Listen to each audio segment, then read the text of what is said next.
सबसे पहले नजर डालते हैं अब तक की बुलेटिन। डिग्री से खबर शामिल करते हैं कि डिग्री के मुताबिक यौम आशूरा का मरकजी मातमी जुलूस इमाम बारगाह बाबुल इल्म डिग्री में जलानी के पर से बरामद। जुलूस में शामिल अज़ादार नवाख्वानी जंजीर जनी और मातम कर रहे हैं।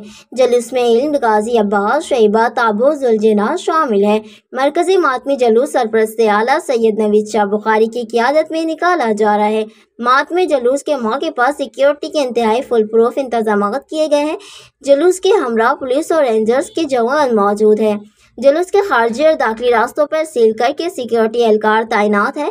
जुलूस की गुजरगाहों की बुलंद इमारतों पर माहिर निशानाबाज एहलकार तैनात, जबकि असास मकामात पर स्पेशल ब्रांच के एहलकार सादा कपड़ा में मौजूद। शहर में जगह जगह सबीलें लगाई गई हैं जहां ठंडे मशरूबात और लंगर तकसीम किया जा रहा है।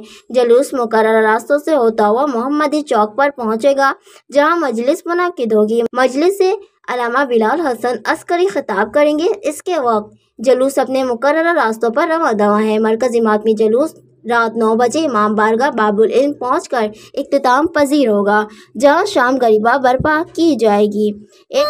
इसलिए नए लाइफ बॉय में है एक्टिव सिल्वर, जो दे जरासीम से 10 गुना बेहतर हिफाजत। नया सिल्वर लाइफ बॉय, दुनिया का नंबर 1 जर्म प्रोटेक्शन सोप।